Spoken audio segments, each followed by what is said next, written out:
So hello, internets. Welcome. Thank you so much for coming to our workshop, Sex and Shame in Relationships.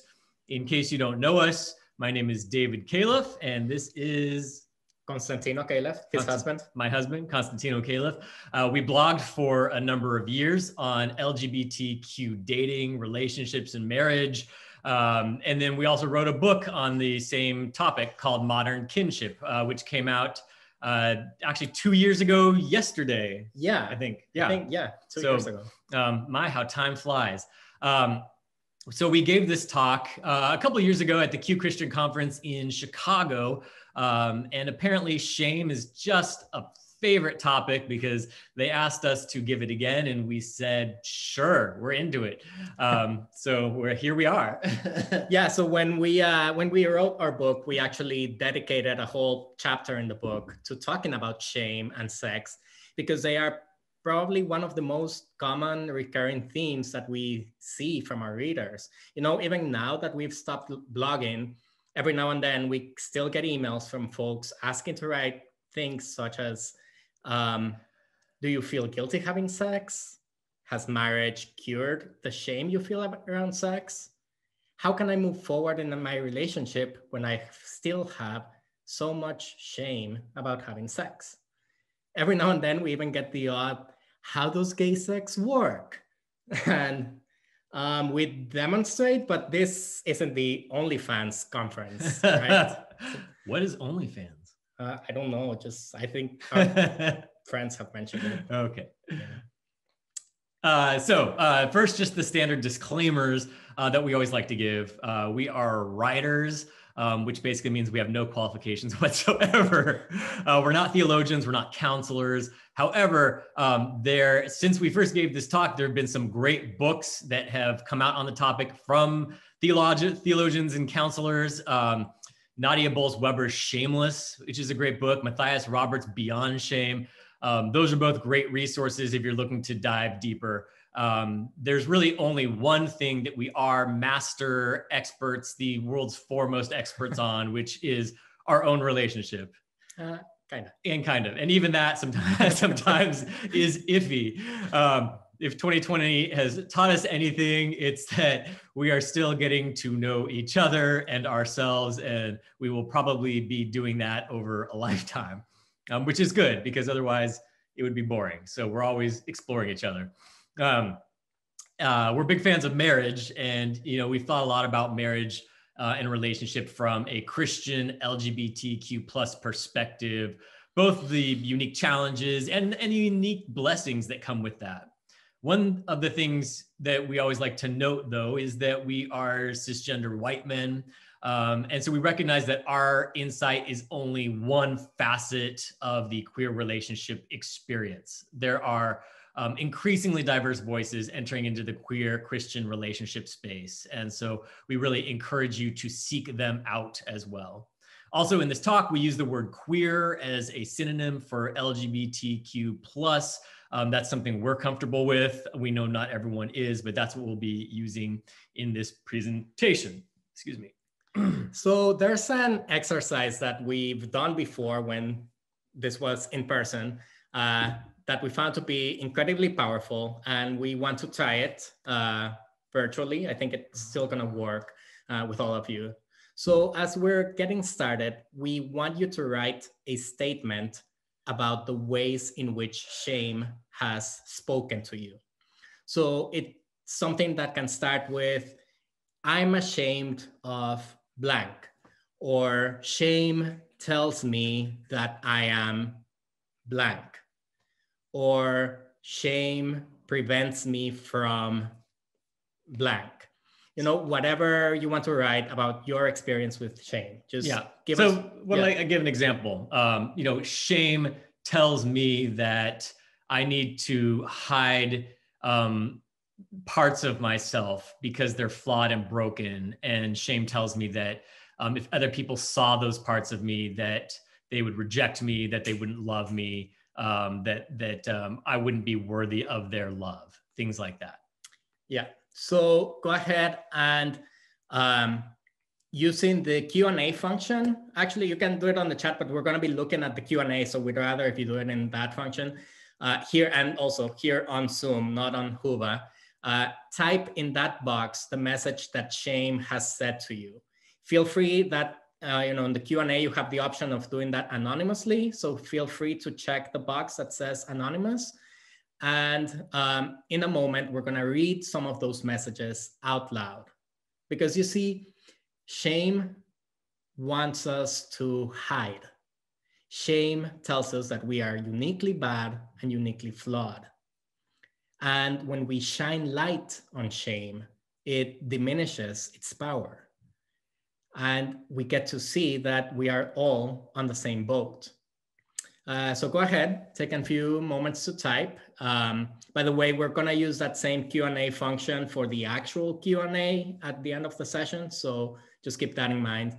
And in the meantime, while you're right, I'm gonna go get the honestly most shameless person or creature, not person, that we know, our dog, Colby. Yeah, while he's doing that, I see some new people joined in. So right now we're using the Q&A function. I see some people using the chat as well, and that's okay. But here on Zoom, go to the Q&A function and we're typing the messages that shame tells us. That shame tells me I am, or shame prevents me from blank, blank, blank. Using the Q&A, typing that in, and then if you want to be anonymous, there's an option to click anonymous. And now the most shameless creature ever. It's also his birthday today. He's 2 years old today. Colby, the Bernie Doodle. He's completely shameless. He's not even wearing pants. He's not even wearing pants. Talk about total lack of body shame. So that is our little 2-year-old. That's great. So we are going to read some of these throughout. We'll look both at the chat and the Q&A, but if you haven't done it yet, use the Q&A. And if you want to be anonymous, you can click that anonymous button. And you can keep writing while we are going through the talk. Our talk today has 4 movements. 1, how the church has used the concept of shame to fuse shame and sexuality together, almost to the point where they're one and the same. 2, how this warped theology of sexuality has really perverted our approach to romance. 3, how body shame in particular has diminished our own self-worth and damaged our relationships. And then 4, the light at the end of the tunnel, how healthy relationships can foster a virtuous cycle that diminishes our shame, which in turn helps us move toward more healthy relationships. So if you're looking for solutions, stay through all the way to the end because we talk about that. First though, let's get into one of the major causes of sexual shame. Namely, let's start with the church and its approach to sex. We like to call this our shame miseducation. Now, this doesn't apply to every church, but we're talking broadly about evangelical churches and other conservative churches, which are probably the experience that most of us had growing up. The conservative church's solution to sex has been a 3-pronged attack.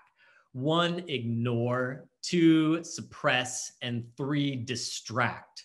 And this isn't just for queer folks, it has been for straight people as well. We're not the only ones whose sexual identities have been damaged by questionable theology. I really love the story of one of our straight friends who grew up in a very conservative church, and his father only offered to tell him about sex as he and his new wife were about to leave their wedding reception to spend their first night together as a married couple. So, I mean, if you're in your 20s and you know nothing about the mechanics of sex, that's a problem. If you are an adult male and can only imagine what's down there and you think it's a bejeweled cavern or a glowing orb of holy light, that is a problem. Ignoring sex is not the solution. Neither, of course, is suppressing it. My favorite personal story, which I have told a million times, so some of you have probably heard it, is from when I was 12 or 13. My parents sent me to summer basketball camp run by Focus on the Family. I had no idea at the time what the organization was. For some reason, Focus on the Family made me think of Family Circus, the comic strip about the sweet nuclear family that has really wholesome adventures. And I was like, sure, I can do wholesome adventures. And it was partially that and partially a little more insidious. The camp was a kind of bait and switch where basketball by day and preaching by night.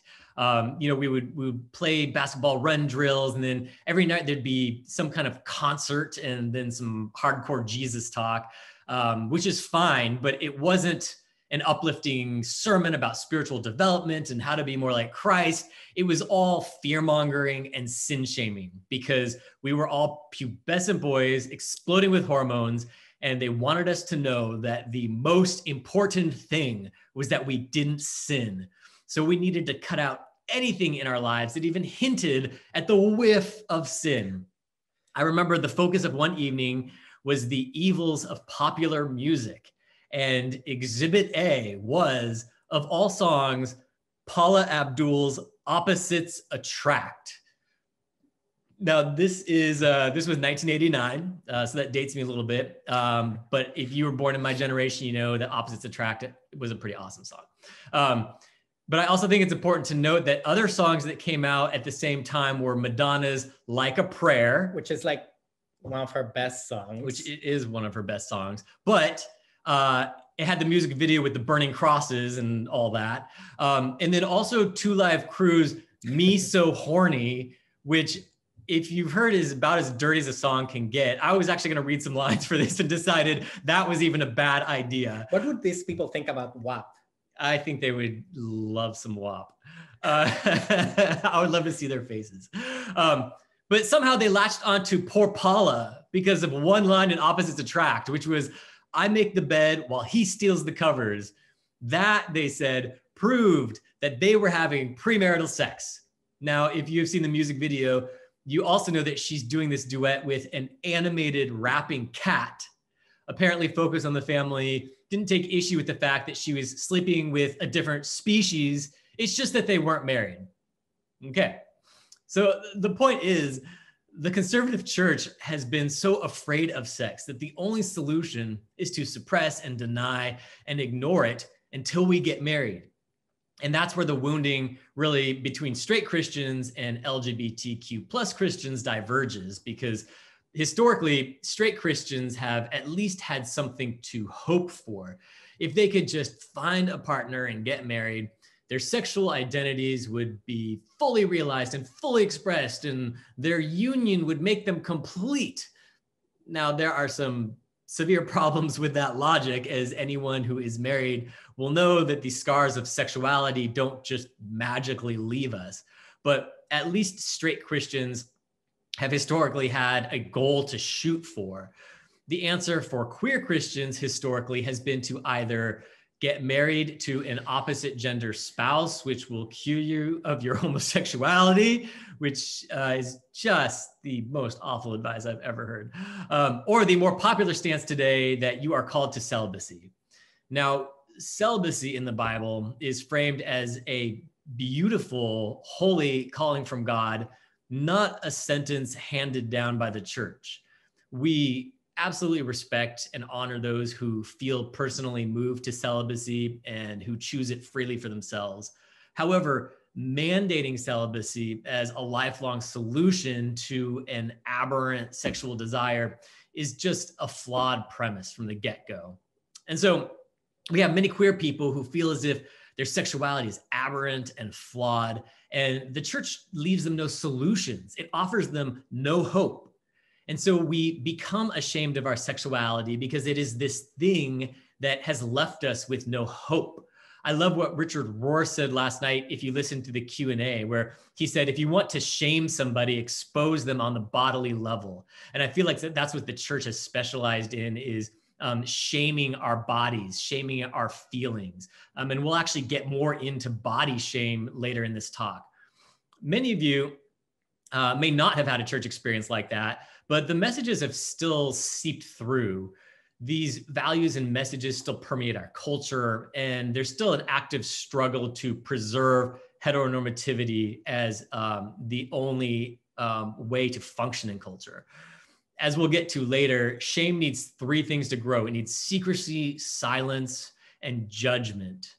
many of us experienced exactly that combination growing up in our church, within our families, our wider environments. And today, really what we want to do is the opposite. We want to reveal and express and affirm. So on that note, let's take a moment to read a few of the messages that some of you wrote in regard to what shame has told you. Tino, you want to pick a few of those? Yeah, I've been looking through a little bit here, and we have, shame says that I do not deserve to be happy. Yeah, I think a lot of us have heard. Oh, yeah, absolutely. That's great.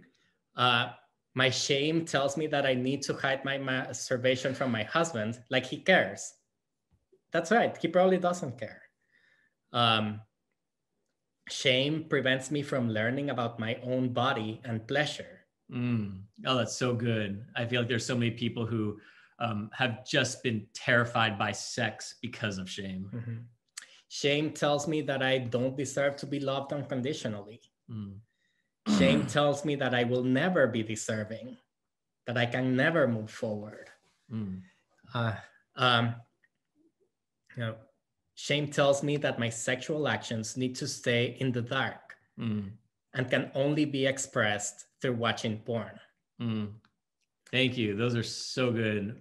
And go ahead. No, go ahead. Oh, we'll get, and there's so many of these. We'll read some more of these throughout the talk, and we probably won't even get to all of them, but thank you so much. These are amazing and vulnerable. Yeah, and the reason we're reading them out loud, and if you're in the Q&A, you can see what other people are sharing and click the thumbs up button. I encourage you to do that, because that's part of the point of this. We're shining light on shame and showing that you're not alone in this, right? Like a lot of these have gotten the thumbs up. That means there's someone else out there who has had the same message. Yeah. Which is not a true message. Yeah, absolutely. Use that thumbs up in the Q&A if you can resonate with that. I think that's a great idea. Yeah. And those of you who posted using your names in the chat, brave for you. And thank you for sharing those. We'll read some of those in a minute too. Yeah. I'm actually not sure if the chat is visible to everyone. Oh, okay. Yeah. Okay, so anyway, let's go back and review the strategy that the church has taken to approach sex. It's 1, ignore. Sex? What is that? I've never heard of it. 2, suppress. We don't talk about those things. We don't watch those shows. We don't listen to the music. Wet as P word. Distract. Hey, look, here's a purity ring. Isn't it shiny? So what does all of this convey? Well, it's actually like the opposite of the Nike slogan. It's just don't do it. And being a nerd, I actually find it funny that Nike is the name of the Greek goddess of victory, because that counter slogan has really been the opposite. It has been a defeat, because you simply cannot build a healthy sexual ethic on don't do it. Queer Christians have never been given a framework for a God-honoring sexuality. And the result is that the sexual desire often builds up pressure and then erupts in unhealthy ways that simply feed shame.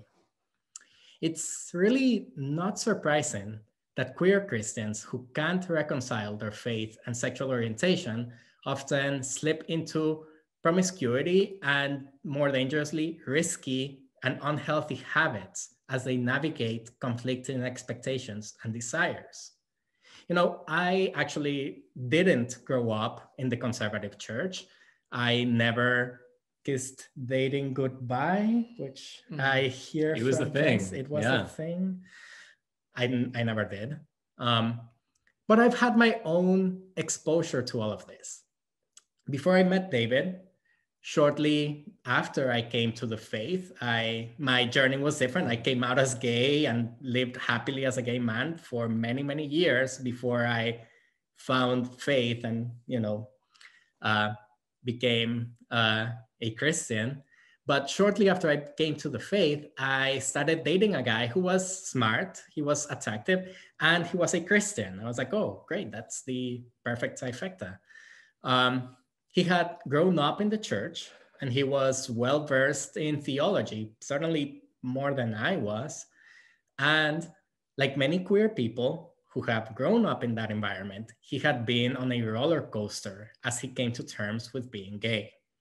I remember him telling me that when he was in college, he had something called accountability software installed on his computer, which for those of you who like me are like, foreign to that world, it's basically spyware that somehow like reported his online activity to his pastor. Yeah, it was huge, and I don't know if it still is, but in my day, the like early 2000s, I was in groups of guys who like you would either email their pastors or their wives like anything you'd seen, which is like, can you imagine like emailing your pastor like these links? And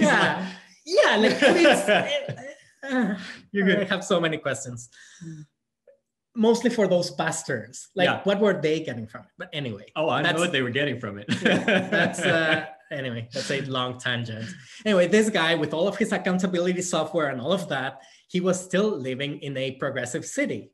So he couldn't resist the temptation to explore his sexuality. So after graduation, he dove fully into the quote unquote gay scene. He even put his career on hold and started making ends meet by dancing for tips in a Speedo at a bar in the neighborhood. And let me be very clear here that I don't think there's anything wrong with being a go-go boy or a, dancer. Oh, good. Yeah. There's something I wanted to tell you. Where? There's nothing wrong with that. The problem here was that this guy was not acting from a place of confidence in God's love. He was acting from what he saw deep down as rebellion against God. So by the time I met him, years later, the pendulum had like swung back in the opposite direction. He'd gone back to school, he'd gotten his master's, and he was coming back to the church. When we first started dating, we were sexually active because, well, honestly, like the thought that we wouldn't be hadn't even crossed my mind. But eventually, he suggested that we stop having sex. He said that it didn't feel God honoring and that he wanted to wait until marriage. I heard him out, and I actually wasn't opposed to the idea. Later on, you and I, when we dated, we didn't have sex. We waited until we were married. So, I wasn't opposed to the idea and I agreed to go along with it. But much to my surprise, he dumped me shortly after we made that decision. And the pendulum swung again. He got back on Grindr and Scruff right away and started looking for just like hookups and strictly casual sex. I was honestly blindsided and so confused as to how someone who had said that they wanted a 100% monogamous, waiting until marriage relationship could just like do a 180 so quickly. Well, the explanation I found is in a warped theology that is instilled in some Christians regarding sin and repentance. It's this idea that we are all sinners who can't escape our weaknesses. We all fall to temptation from time to time, but we've been saved. So all is forgiven as long as we repent. In this view of salvation, it is only open rebellion or being unrepentant that is unforgivable. That is what dooms us to hell. Okay, so I'm not a theologian, and I'm not here to argue the merits of that particular view or philosophy. But what I do know is that if we combine that idea with the doctrine that all same-sex relationships are sinful, we end up with a theology that finds promiscuity preferable to commitment. Because committing to someone of the same sex would mean committing to a life of unrepentant sin. Meanwhile, the trip-up involved in a casual encounter is an offense from which we can easily just ask for forgiveness. That is problematic. And even straight Christians can relate to what is one of the most dangerous, if not the most dangerous effects of this theology. And it's that it drives people to unsafe sex practices. Because buying condoms, using birth control, or getting a prescription for PrEP is seen as premeditated sin, while something that, oops, just happened is an accident for which grace is more easily received. Christians who adopt this view of God, the divine as this like boarding school matron who is rigidly policing your sex life, feel like it's better to meet up for anonymous, secret, unprotected, unsafe sex and indulge in whole seasons of debauchery as long as they ultimately repent. I think many gay Christians will find that cycle very familiar.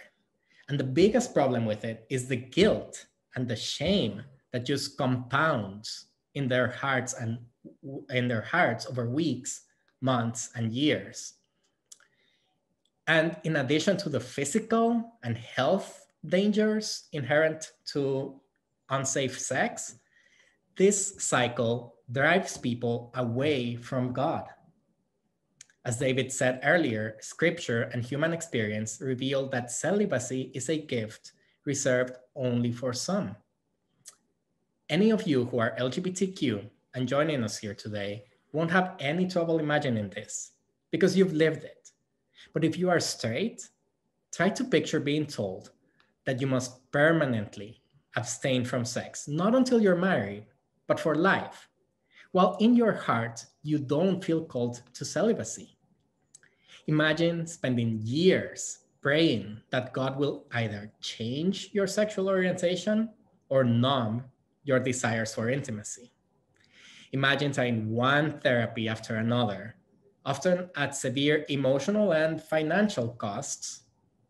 Imagine praying for just one thing, but the one thing that you ask for is the one thing that God continuously denies.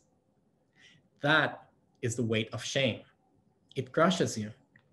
And the biggest tragedy, the true defeat of Christ's work for salvation, is that this crushing shame often leads LGBTQ Christians to say to God, well, I've done everything I could.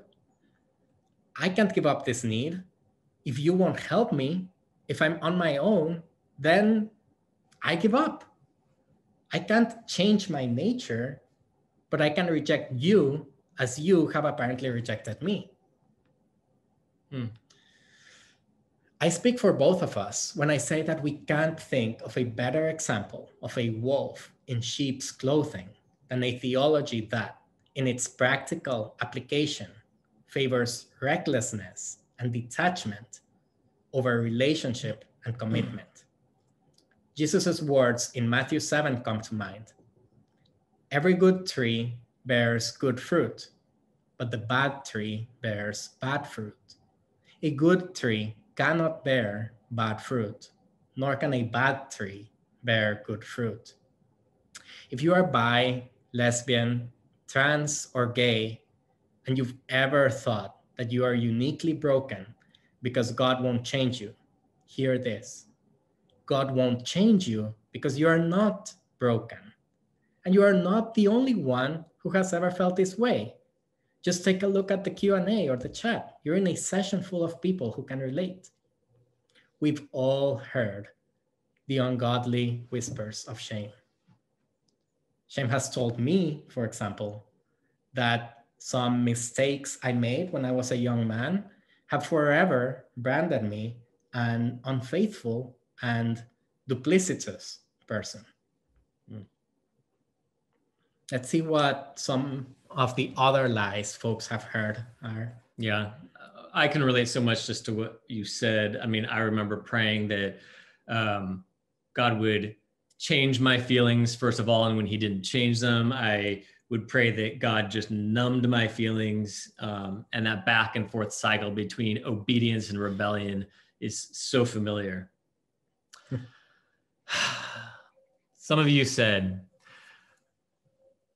Shame tells me that my body is not appealing, fat, ugly, etc., and that nobody would truly love me or want to have sex with me as I am. And that got a lot of thumbs up. I think a lot of people can relate to that feeling of body shame, that feeling of being unwanted and unwantable.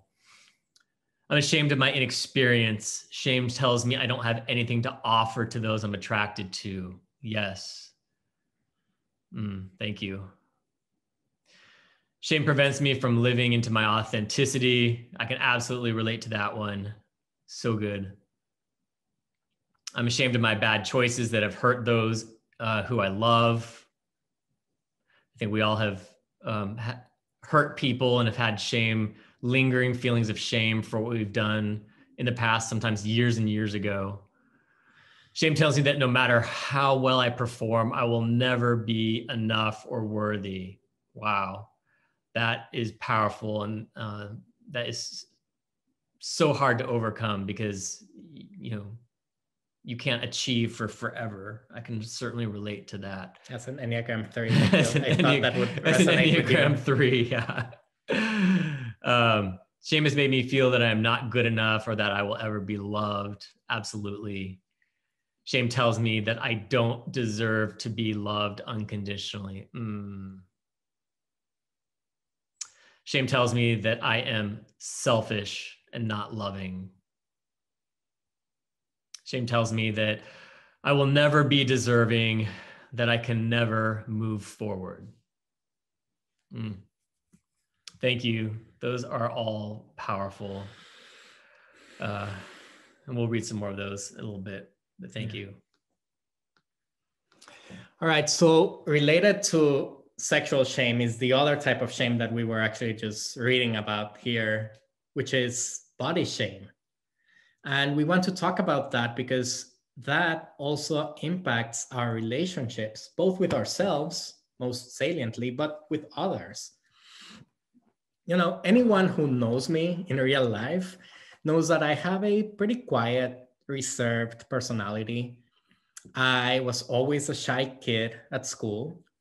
At work in pre-pandemic times anyway, I was the guy who sat in the cafeteria during lunch, usually with headphones. And, most of the time, not even playing anything, just using them as props so that people wouldn't talk to me. Wait a second. You do that at home. I'm practicing Duolingo. I'm learning French. And yet, last year, I started working with a coach to enter a bodybuilding competition, hopefully if the pandemic subsides later this year.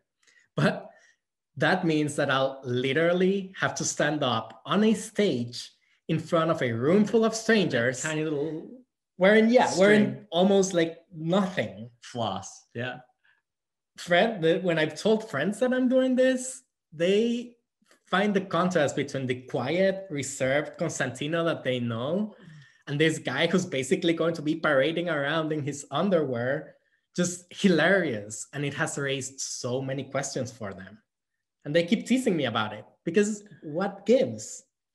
Well, the truth is that displaying my body in that way feels vulnerable because I've always been self-conscious about my body. Not because I don't like myself, but because society has told me that to show too much skin is immodest, it's wrong, it's shameful. But what I've found is that celebrating your body is also a step toward integration and closer union with the divine. When you listen to shame, when you lose touch with your body, it's easy to start disliking yourself. And once you get started down that road, you often wind up thinking that God doesn't like you either. You can't get close to God in that state of mind. And you can't build a healthy relationship with your spouse or partner either. If you're embarrassed to take your shirt off in front of your spouse, if you won't let them see you naked because you're self-conscious about your body, well, that means that part of you still believes that you are not good enough, that you can't be fully accepted. Marriage and committed relationships are hard work to begin with. It's impossible to do that work when you're laden with shame. Because when conflict arises in a relationship, and trust me, conflict is a natural part of being in a relationship, shame will keep couples from effectively navigating conflict because it leads them to believe that resolving that conflict is pointless. It tells them that they are unworthy of love anyway, so why bother trying to work through things with their spouse? For your marriage to flourish, you must first rid yourself of the lies that society has told you. The same culture that told us to ignore, repress, and distract any thought of sex, taught us that the body should not be valued because at best, it is not as important as the soul, and at worst, it's a vessel for sin. Western Christianity. I'm going to call my band Vessel of Sin. Vessel of Sin. Yeah, that's sounds very 80s. I feel like it true. has to be. You don't have enough hair. I'm not in a metal band. Yeah. Yeah, you don't have. Yeah. Anyway, Western Christianity has misunderstood the gospel. It pays lip service to the incarnation while sidestepping the significance of the bodily resurrection of Jesus. We have been taught that salvation is only about the soul and that the flesh cannot be trusted. And once again, it's LGBTQ people like us who've suffered most because of it. This theology has been a whip whose lashes have tortured gay, bi, lesbian, and trans bodies for centuries. We have been bloodied. Many of us literally have been being led to cutting and to self-harm by sermons telling us that our yearnings for intimacy are mere physical impulses that must be resisted for the sake of our spirit. We have been murdered.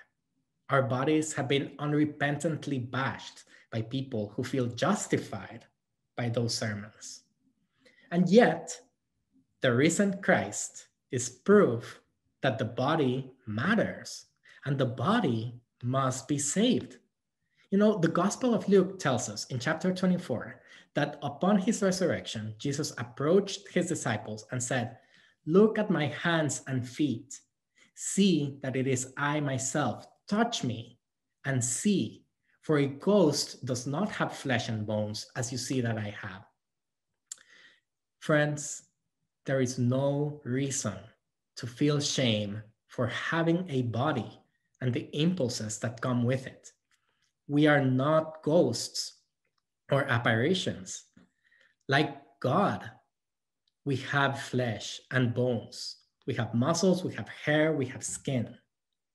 Our soul resides in our body. God's self, the Holy Spirit, lives in our body. And this divine incarnation is the only reality that we know. Divorcing the body from the soul creates a dissonance in our psyche that leads only to disintegration. It blinds us to the image of God in ourselves and others. There was a Huffington Post article that made the rounds a couple of years ago that talked about an epidemic of loneliness in our community and about the high incidence of suicide among LGBTQ people, even in liberal affirming environments. The author quoted a respondent in a survey of care providers at HIV clinics who said, "You know, it's not a question of gay men knowing how to save their lives. It's a question of whether they know that their lives are worth saving." Our hearts break when we contemplate the fact that queer people continue to suffer even in the most progressive and affirming circles. We wish we could remind every one of us, that our bodies were lovingly created by God to bear the image of the divine. We want everyone joining us today to remember always that our lives are worth saving. And to be perfectly clear, we are not just talking about our souls being spared from the pits of hell. We are talking about our bodies. Our physical, incarnate, bodily lives are worth saving. Queer bodies are worth saving.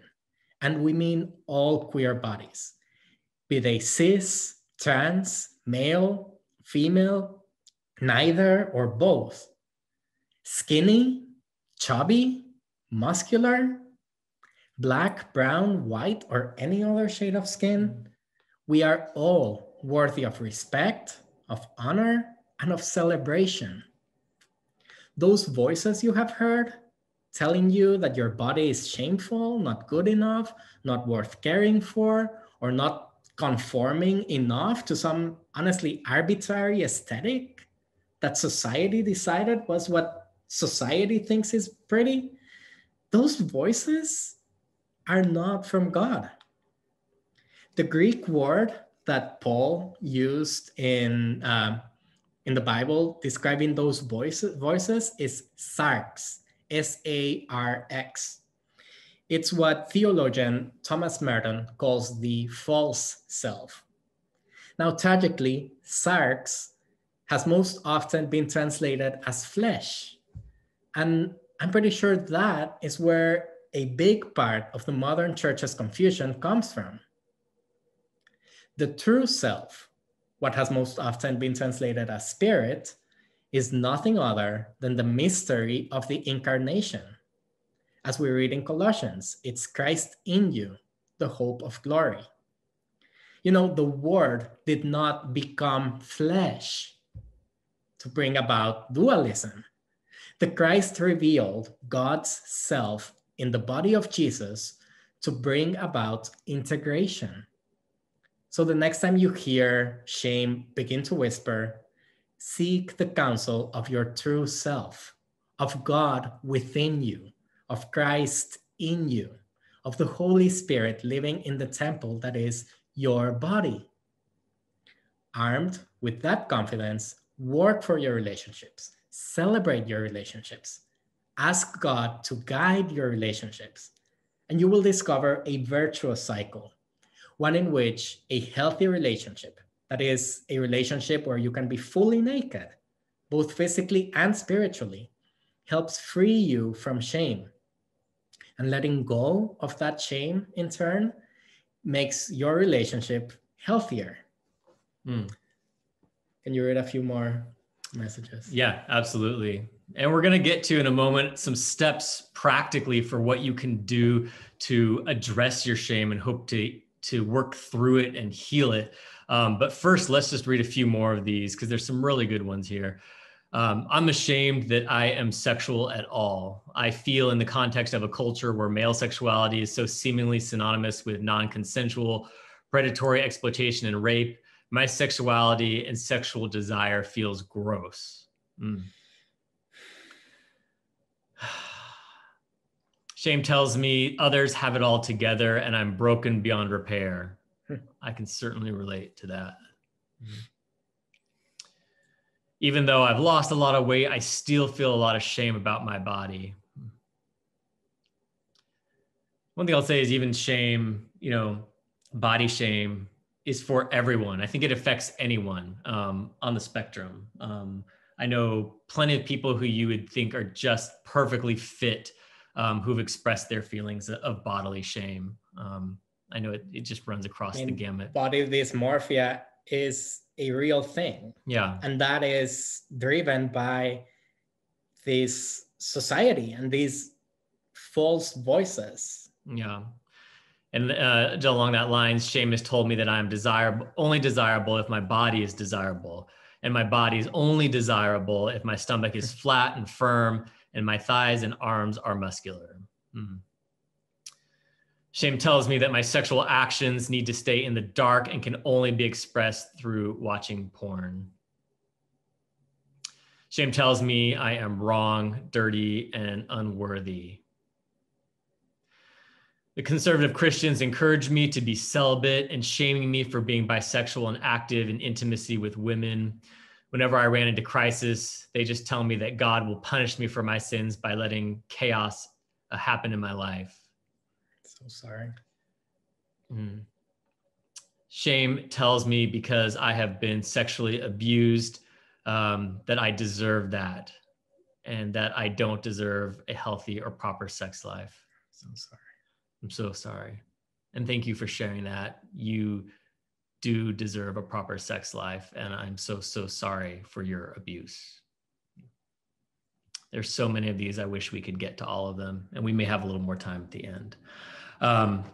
So now let's get to our final portion, how we go about the process of decoupling our shame from our sexuality.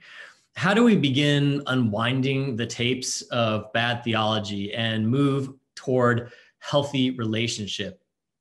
Well, for those of you who have been dragged down by the yoke of shame throughout your lives, it's probably one of the hardest things you will ever do, but it is possible. Let's get into a little bit about what shame is, or at least how we define it.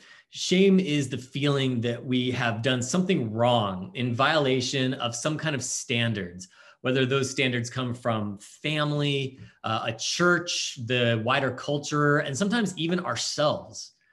At its core, shame often tells us not only that we have done something wrong, but that we are something wrong.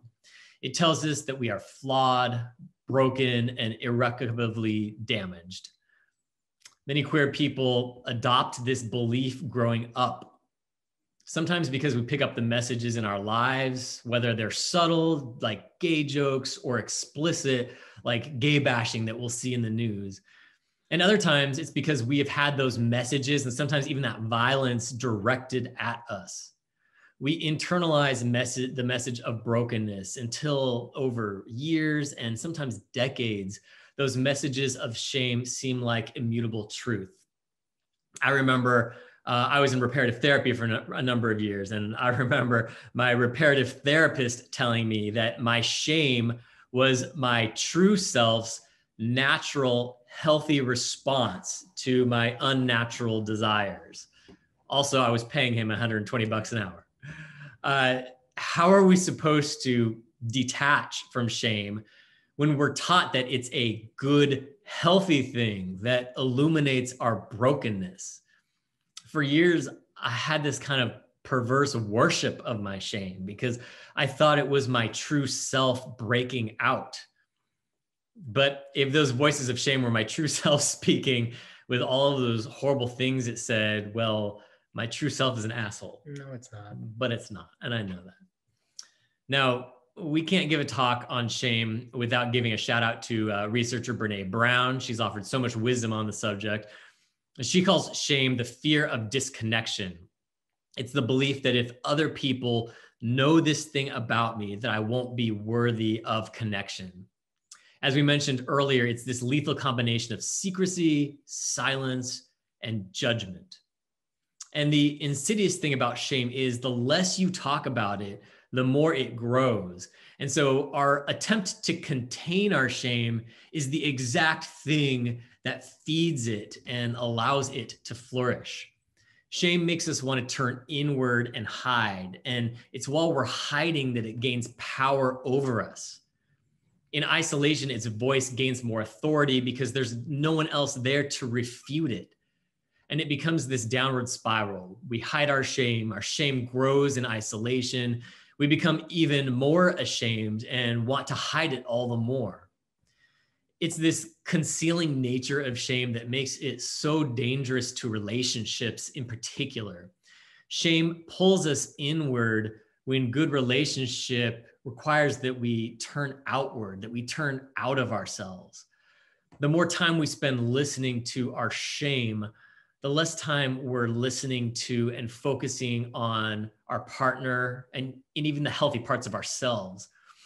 It's like a black hole collapsing in on itself. Shame can just consume us until we have nothing left to give outwardly.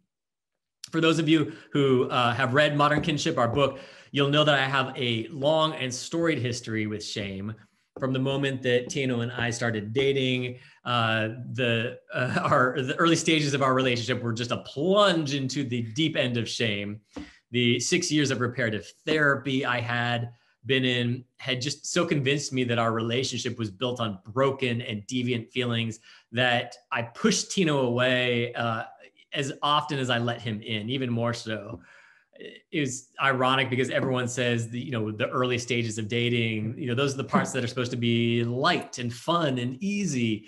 But because of my shame issues, it was for us the hardest relationship of our hardest season of our relationship so far. Would you agree? Oh yeah. Yeah. Okay. Not even the pandemic. Not even the pandemic. And we've had our moments. Rather than talking directly about my shame back then, I used a word with Tino when something about being in same-sex relationship made me uncomfortable. That word is icky. I encourage you to use it if it's hard to use the word shame. Early in our relationship, pretty much everything was icky: holding hands, kissing, expressing feelings. Tina would say, "I love you." And I would say, "Thank you for sharing." My moments of revulsion it's true. My moments of revulsion were just a shame response to cultural norms that have perverted the concept of homosexuality, and also to years of reparative therapy that conditioned me to see any same-sex affection as fundamentally dysfunctional. And so this ickiness, I remember it feeling like a waxy residue that I could never wash off myself. It was this invisible layer that prevented me from being fully present, authentic, and vulnerable in our relationship. Even when I was at my closest moments with Tino, this layer of ick always separated us. The shame was preventing us from moving forward in relationship. We reached a point back then when, I hadn't really reconciled my sexuality, and it seems like maybe not the best time to start a relationship, just because public dating triggered me every which way. When I told people I was dating a man, it was as if I were wearing my shame on my sleeve. I literally, in my mind, I had this image of it being like a modern day scarlet letter. And so early on, there was this weird dynamic in which I resented dating Tino as much as I was excited about it, because it kept forcing me to come out of the closet over and over and over again. As bad as an idea as dating may have seemed for me in that space, sometimes for some people, it also takes moving into relationship to force us to fully reconcile our sexuality and work through those issues. Our relationship was both revealing my shame, and although I didn't know it at the time, it was also helping to heal it. It felt very much like being refined in a fire. It was painful, but necessary. Because the thing is that shame dies when it is brought out into the light.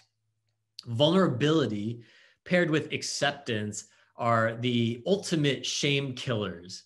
When we are seen by others, especially that part of us that feels so broken and flawed and perverse, and we're still loved and affirmed by them, shame loses its power over us. Its voice becomes weaker and its message less compelling. There's another shame researcher whose name is Kurt Thompson. He also says something that I really like.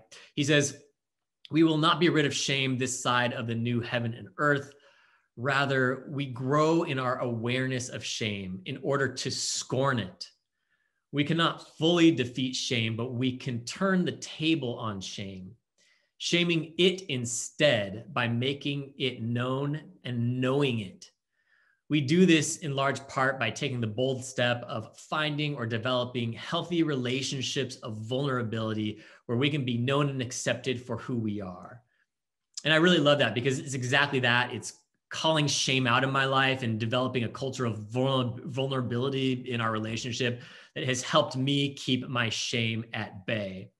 So for those of you who really like step-by-step instructions, if you're like me, who just want to know the A, B, C, D of curing myself of all my problems, and it totally works all the time. Brene Brown articulates a way of managing shame. She calls shame resilience therapy. So this is her concept, and it comprises 4 steps. So get your pencils out. Number 1, recognizing the personal vulnerability that led to the feelings of shame. So simply acknowledging it. For example, I used to have shame about kissing Tino in public, and I would avoid it. So the first step was simply recognizing the reason for the resistance, simply recognizing that I had shame and acknowledging what it was about. Number two, recognizing the external factors that led to the feeling of shame. So asking myself, why was I ashamed to kiss Tino in public? Well, reparative therapy was telling me I was broken. It's been a lifetime of messages from people saying that men kissing is gross and weird and wrong. So, recognize what those messages are coming from the outside. Number three, discussing and deconstructing the feelings of shame themselves. So starting to ask myself, what's that shame about? What's that shame telling me? What are the messages of that? The shame is not only saying that kissing men is gross and weird and wrong, but really that I am gross and weird and wrong. And that if others see me, they'll see how broken and deviant I am. And then as a consequence, they'll lose their respect for me and I'll lose their love. And then finally, number four, connecting with others to receive and offer empathy. So the final step would be expressing my shame to a loved one, a trusted one, which would be, in this case, Tino, rather than holding it inside and holding it secret, expressing it so I can receive his empathy and his affirmation. Mm-hmm. Oh, it's so sweet. And it's critical to develop this ability to, again, recognize shame, identify the message that shame is giving us, expressing those feelings to others, and then receiving their support and their affirmation. Now, regarding number four, that last step, it is really important to mention that there are people in our lives with whom we will never be able to fully heal our shame because we just can't be vulnerable with them. And because we will not receive their empathy or their acceptance.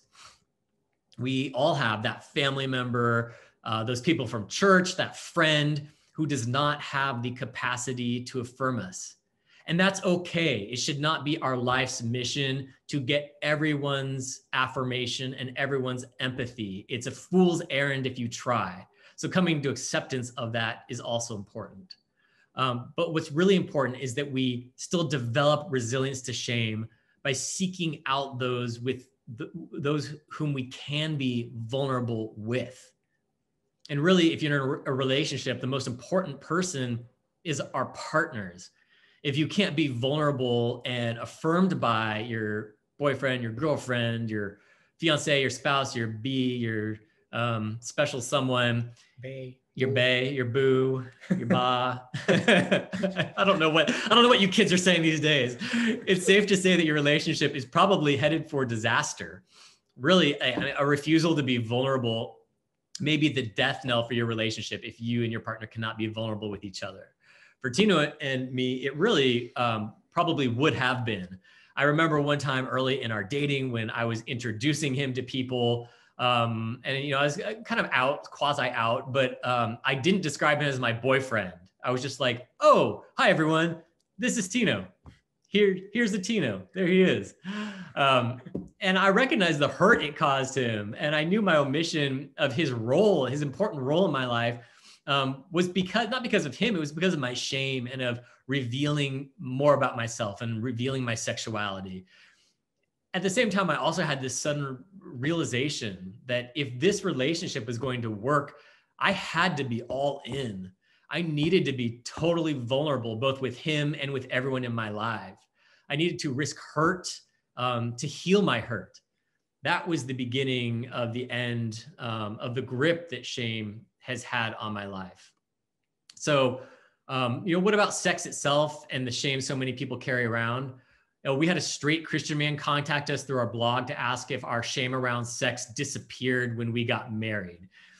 He had said he was not, just one of those questions you ask strangers on the street. He said he was shaping his views on same-sex marriage and truly believed that if God approved of our union, we wouldn't feel shame after we said our vows. He wrote that he had a lot of shame around sex, but that as soon as he got married, God lifted it from him. And I was like, well, good for you. Glad you were miraculously healed from your shame. But what I really wanted to ask him was, well, what about your wife? What does she have to say? Did you even ask her? Because you just need to speak to the millions of straight Christians, especially women who have struggled with sex shame in their lives, to know that God does not wave a magic wand of healing the moment you're married. It's a nice sentiment, but so are fairy tales. So what I was able to tell this straight man was that my shame began to wear off before we were married, when I stopped trying to answer the question of how I came to be the way I am, and instead began to trust that whatever the origins of my attractions, God had a hand in making me this way. And the more I've listened to Spirit and unwind the tapes I've had playing in my head for decades, the more I've been able to step into vulnerability in all parts of my life. And the more vulnerable, the less and less power shame has had over me. But the change has happened over years, not in the moment we began to date or over one afternoon where we exchanged vows. When I feel most aligned with Spirit, the most in tune with Constantino, there's no space for shame when Tino and I have sex. Conversely, when I'm in a bad place or living too much in my head, it's easy for shame to sneak in again and speak false messages to me. And so I identify it and I call it out for what it is. I express this to Tino. He hears me, and the shame eventually moves on. If there's one thing I want to leave you with today, it's that you have power over your shame, no matter what it tells you. Shame is a liar. Throughout history, Christian traditions have called Satan the great deceiver. I don't think it's an exaggeration to call shame the voice of evil. But not only do you have power over your shame, you are the only one who has the power to overcome your shame. No one can do it for you. So my prayer for all of you is that you see how wonderfully made you are, just as you are, and that you risk vulnerability even when it's the scariest thing you've ever done.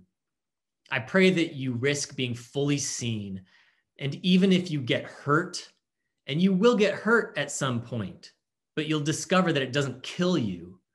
I pray that you rally and you risk again and again, because you are worth it. Your life is worth it.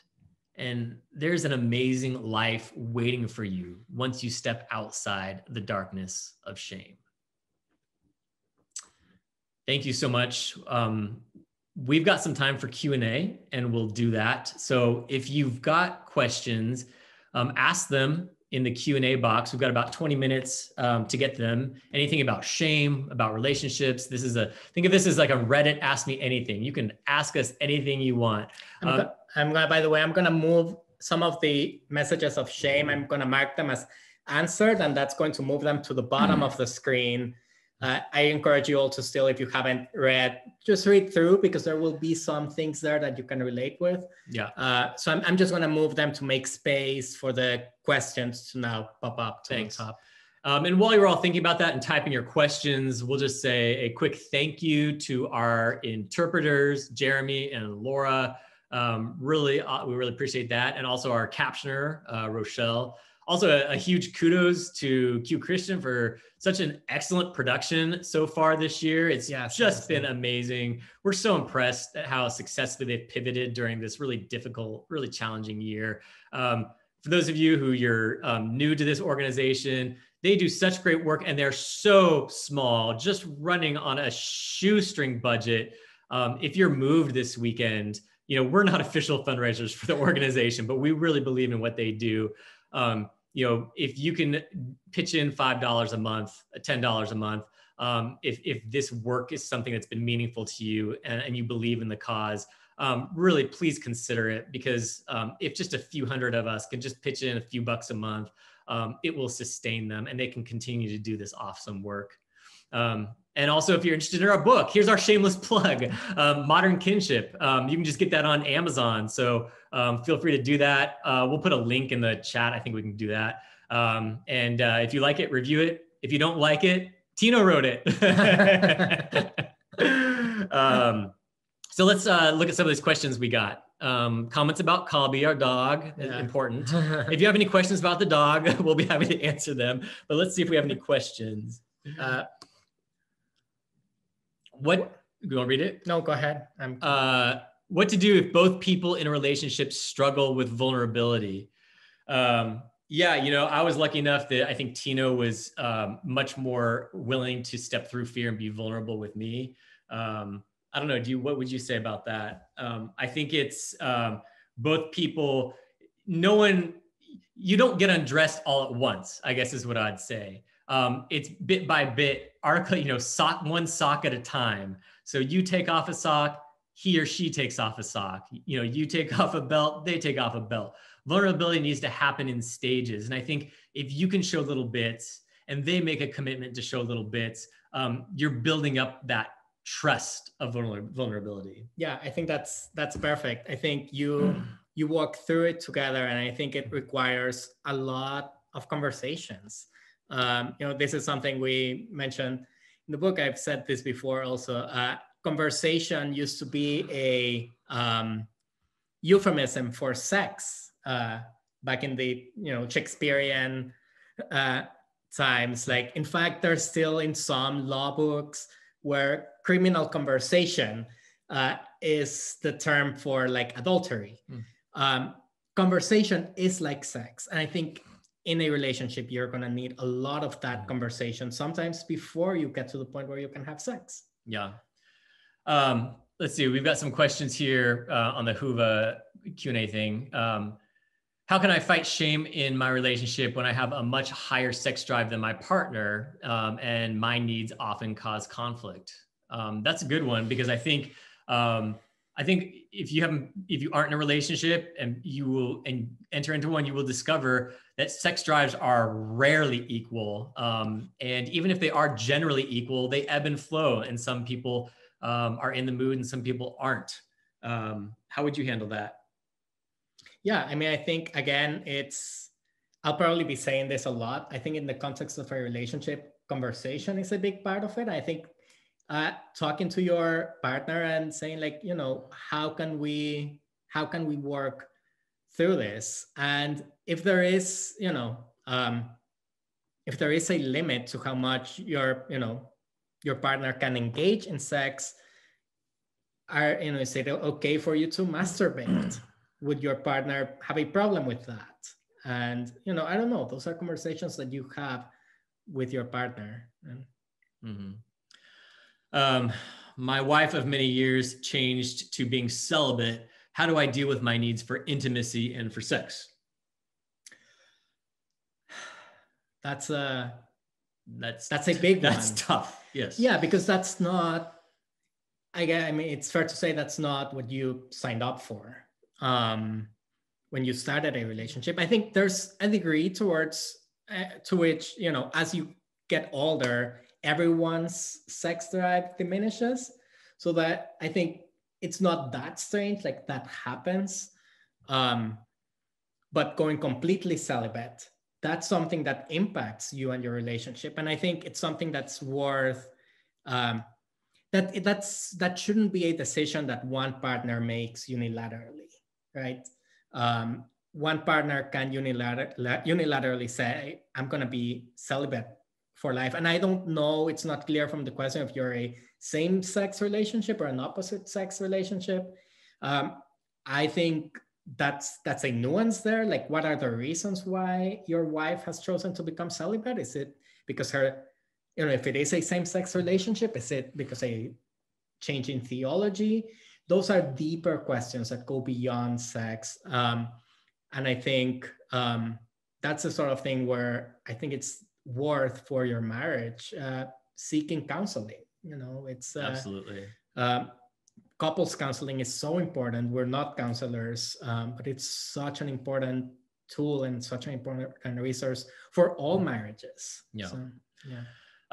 This is a common question that we get, so I'm going to ask it. Interested to hear your thoughts about dating someone who does not share your faith or have a faith. The gay Christian dating pool is so limited. Amen to that. It often seems to be impossible unless you move or do long distance. Oh my gosh, we've written like 5 blog posts about every single sentence there. Yes, I think generally our thought is, does that person support your faith? Can they help your faith grow? Can they help you? Are they supportive and nurturing towards your faith? I think those are the real questions to ask. Rather than do they share the exact same faith as me, or do they lack a faith tradition? Because we've had friends whose partners are of a different faith or of no faith, and have been extremely supportive of their Christian faith, and their relationship flourishes. And I think their spiritual lives have flourished because they have a partner who supports and uplifts and encourages their faith. And likewise, we've had friends whose faith has appeared to diminish because the person was hostile toward their faith. And I would say even we've had people who are both of a Christian faith and have lost their faith because they were not supportive of each other's faith in good and healthy ways. So I think to us, the person's faith is maybe less important. Yeah. Would you agree? Yeah. Okay. I think as long as you have that support, I think that's, here's one. What role does sex play in your relationship? What's your take on open relationships? I mean, sex plays an important role in our relationship. It's part of what keeps you connected. I feel like all couples go through this. There's seasons when, for external factors, you just won't be having a lot of sex. There's actually been some great articles recently about couples, mating in captivity, like the dynamics of sex during a pandemic when you're spending 24 hours together. There's a ebb and flow there. It's at the beginning, it's like, oh, you have all these opportunities to have sex, but it's like, I'm with this person 24 hours a day. It's hard to find that sexual energy, and that's normal part of a relationship. And I think one thing we do well is we talk through these things and recognize, how do we keep connected? Because in the end, the seasons where when we're not having a lot of sex, it usually is a sign of greater disconnections in our relationship. So we have those conversations. How do we reconnect? It's sex and emotional connection in marriage are linked. And then, so you have those conversations. What's our take on open relationships? We have, friends who have open relationships, who have agreements, the, ethical non-monogamy. That's just not us. It's something that, since before we even got married, we both knew that wasn't something that would work for us. I personally think that as long as, there's respect and people aren't being shamed or made feel less than, I think those are decisions that are up to the couple. Yeah, I don't know, would you?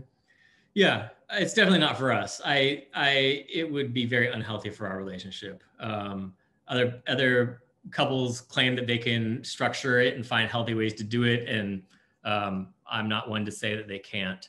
I just know it wouldn't work for us. How do you heal your shame if you don't feel like you can trust anyone with your vulnerability? I think that's great. Taking that first baby step is so important, and maybe you need to find a way to find structured vulnerability, such as counseling, where you are literally devoting an hour of your life and paying someone to do so, to kind of prod at you. And I think that can be a way where you can kind of help yourself to force yourself to be vulnerable. Do you have any other ideas? No, I think okay. Yeah. Go ahead. Yeah. Or just, finding that one really close friend, the closest one person in your life, and just trying something small. It's kind of a snowball effect, starting really small and trying to build up. Yeah. I apologize. I was actually reading some of this because I know we're running out of time, and there's a couple that I think I really want to. One is, did you all utilize therapy to assist in overcoming shame? And yes, and I think that's an important one because we both had, worked with therapists, and I come from a culture. I grew up in Guatemala, Latin America, and I grew up in a culture where therapy and like mental health are very kind of like taboo topics. And if you go to a therapist, if you're sick or if you're not well, or and that's not the case. But even years after I came to accept that therapy is actually a really good thing, I still lived in that space where I said, like, yeah, it's really great for other people, it's not for me. And it wasn't until I started working with a therapist that I realized, no, this is really, really good. I'm really glad I did. So the answer is yes. Therapy is important, and I encourage everyone to work with that. Yeah. We have a couple of people who've asked questions about their spouses having left them for different reasons. And I just want to, first of all, just speak love to you that I can't relate.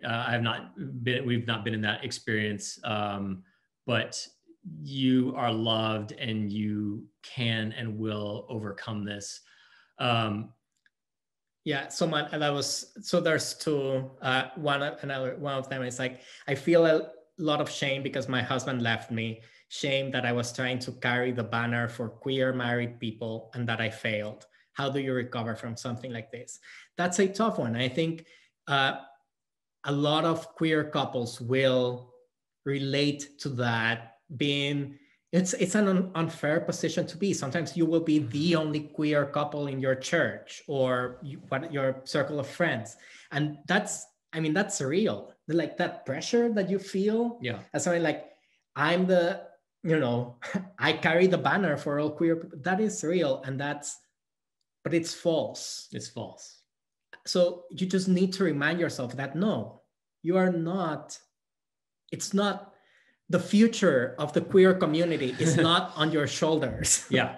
You can't carry that on your shoulders. I think we felt a little bit of that when in our church, we were like the first gay married, to become members. We were one of the first gay married couples. And we definitely felt some of that pressure. But it's a false. It's not for us. We're not the poster boys or poster girls of anything. And so I just encourage you to, work through your stuff, but don't carry that yoke on you. Yeah. Someone asks, sometimes it's hard to realize that I'm viewing situations with my fiance through a lens of shame. Any tools to use to see shame for what it is? I think I'm a big fan of the shedding light on shame. I think that's why it's so important to ask questions, especially when you're having, I assume when you say you're viewing situations with your fiance, you're referring to conflict. And it's so important when you're having conflict in a relationship to ask questions, deep questions, right? Try to understand what in the other